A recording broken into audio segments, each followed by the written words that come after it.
يا مساء الفل ويا صباح القشطة على عيونكم يا حبايب قلبي، وحشتوني وحشتوني وحشتوني جدا جدا. عاملين ايه يا حبايب قلبي؟ كل عام وانتم بخير. النهاردة بقى الفيديو بتاعنا روتين نظافة الفريزر للصندوق. اي واحدة عندها فريزر الصندوق حطوا لايك يا حبايب قلبي وصلوا على الحبيب الغالي. وتعالي شوفوا اختك ام الاء بقى هتنضف لك الفريزر للصندوق ازاي، بمكون بسيط. يعتبر المكون ده يا جماعة ببلاش، موجود في بيوتنا كلها.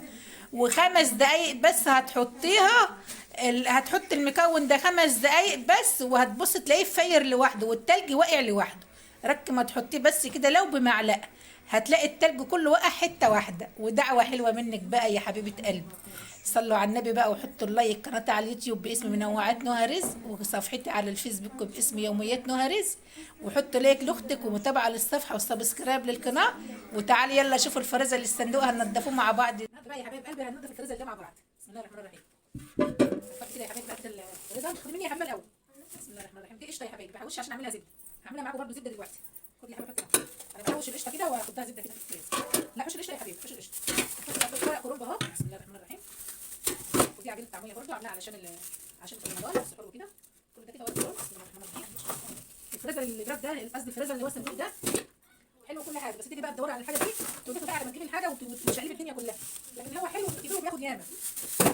دي كوارع، ودي كده اهي، ودي نص بقى. بنجر، هو بنجر وليه اسم تاني برضه.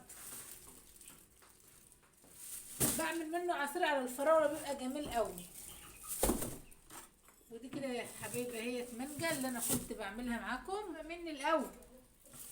ودي صلصه، دي صلصه يا حبايبي اهي. ودي قشطه برضه. نعم شمندر بقول انا بقول شمندر. دي برضه قشطه يا حبايبي، انا بحوشها بقالي فتره على فكره. من ساعه الزبده ما غلت وانا ما عدتش بهدر في القشطه خالص. يا باشا من على وش اللبن وعينك تحت الارض عشان العيال ما ياكلهاش. ودول كام قشطه اهم هعملهم من الجناب. بسم الله الرحمن الرحيم.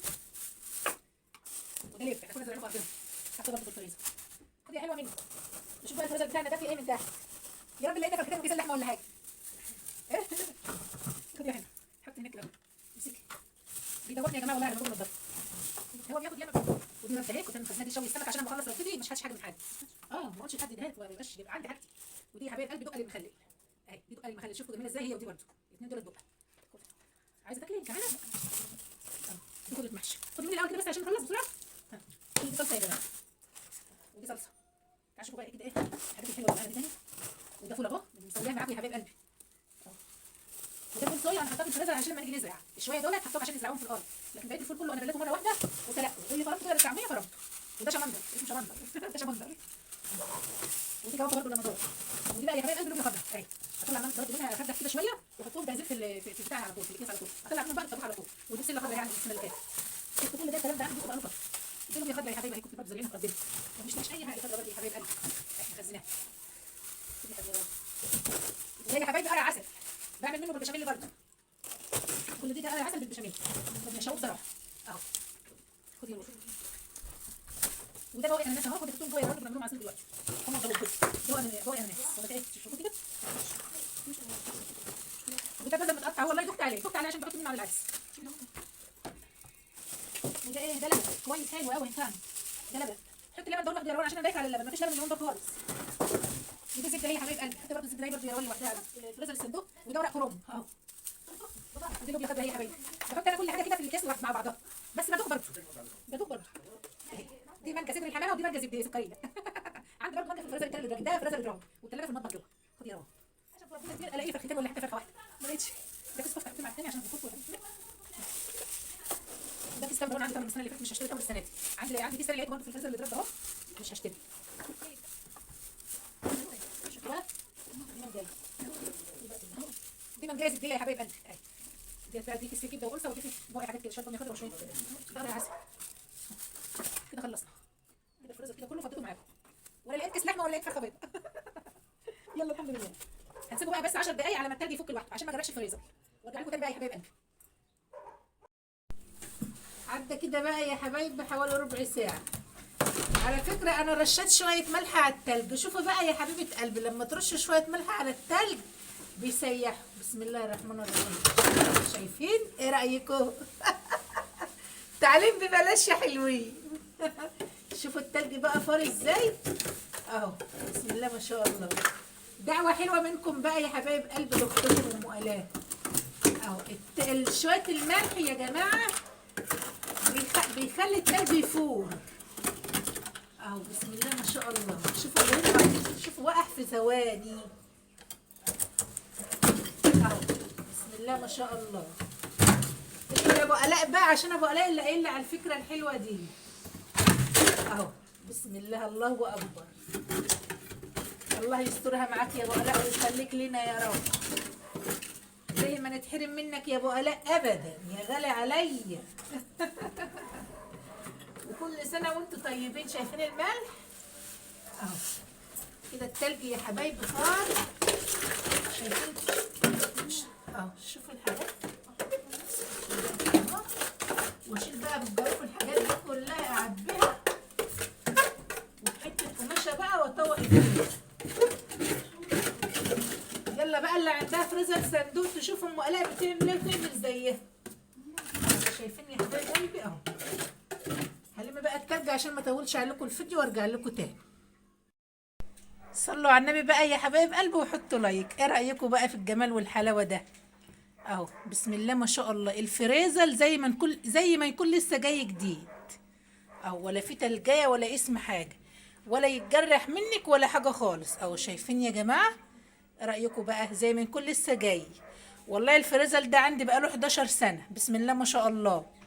بشوية ملح بقى يا قلب اختك هتبص تلاقي كل التلج اللي في الفريزر بتاعك يفور، هيقع لوحده ولا يتخربش بقى ولا يغلبك ولا اي حاجة خالص اهو يا حبايب قلبي. والله الاضاءة ظلمة يا جماعة. انا عندي التليفون بتاعي الاضاءة بتاعته وحشة خالص. رأيكم بقى؟ يلا بقى يا حبايب قلبي خليكي معايا بقى ايه على ما نشوف بقى الحاجة انا عبيتها ازاي. وشوفي معايا. جبت بقى يا حبايب قلبي اكياس كبيرة وعبيت كل نوع في كيس اهو. يعني مثلا الكرنب في كيس لوحده. بسم الله ما شاء الله اهو يا حبايب قلبي. يبقى حاجتك كده معروفة عشان انت ما تدخش ولا تحتاري.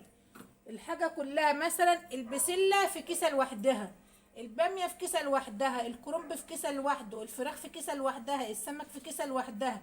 كل حاجة كده تعبيها في كيسة كبيرة لوحدها وتحطها في الفريزر. بالذات الفريزر اللي هو الصندوق ده اهو يا جماعة. نرص بقى يا حبايب قلب الفريزر وارجع لكم. نضفنا الفريزر بمكون واحد بس يا حبايبي بشويه الملح. خلى الفريزر فله كده شمعه منوره زي ما انتم شايفين معايا. وجبت الحاجه بتاعتي عبيت كل حاجه لوحدها علشان اما اجي اطلع الحاجه برضو ما ادخش ولا احير نفسي. وحبيت حاجتي كلها كده. بسم الله ما شاء الله. شايفين الفريزر بقى يا جماعه بعد ما خد الشاور؟ ايه رايكم بقى؟ طلعت طبعا القشطه علشان اخدها اطلعها زبده، مش اخدها اطربها اقول لها بخ، لا اخدها. على رأي روان بنتي بتقول لها هتخدها يا ماما تقول لها بخ. يلا يا حبايب قلبي. وده بقى يا حبايب قلبي الفريزر بتاعنا بعد ما نضف. ايه رأيكم بقى في النظافة والجمال والحلاوة ده؟ رصنا حاجتنا بقى. والله ما في احلى من النظافة.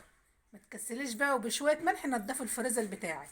هيخليلك بصي التلج لو فيه كمية تلج بصي مهما كانت كمية التلج اللي في الفريزر الشوية الملح هيخلوا التلج يقع من غير تفحير ومن غير بهدلة ومن غير ما تتعبي ولا تتعبي نفسك خالص. رصنا حاجتنا اهي بقى يا حبايب قلبي. يلا بقى يا حبايب قلبي. وده بقى الفريزر الادراك بتاعنا. بسم الله الرحمن الرحيم اهو. ده طبعا نضيف. انا منضفه اول باول ورصه فيه الحاجه برضو اهي كلها. صلوا على النبي يا حبايب قلبي. اللهم صل وسلم وبارك عليك يا حبيبي يا رسول الله. طبعا انا بنضفه ده بقى اول باول. تمام يا حبايبي. يلا يا حبايبي استودعكم في رعاية الله. ما تنسوش اللايك وتصلوا على النبي عليه افضل الصلاة والسلام. قناتي على اليوتيوب باسم منوعات نهى رزق، وصفحتي على الفيسبوك باسم يوميات نهى رزق، علشان بقى صفحتي وقناتي يكبروا بيكم يا حبايب قلبي. استودعكم في رعاية الله وهتوحشوني جدا من الفيديو ده للفيديو الجاي. والسلام عليكم ورحمة الله وبركاته. ولا إله إلا الله سيدنا محمد رسول الله. باي باي يا حبايب قلبي. استودعكم في رعاية الله.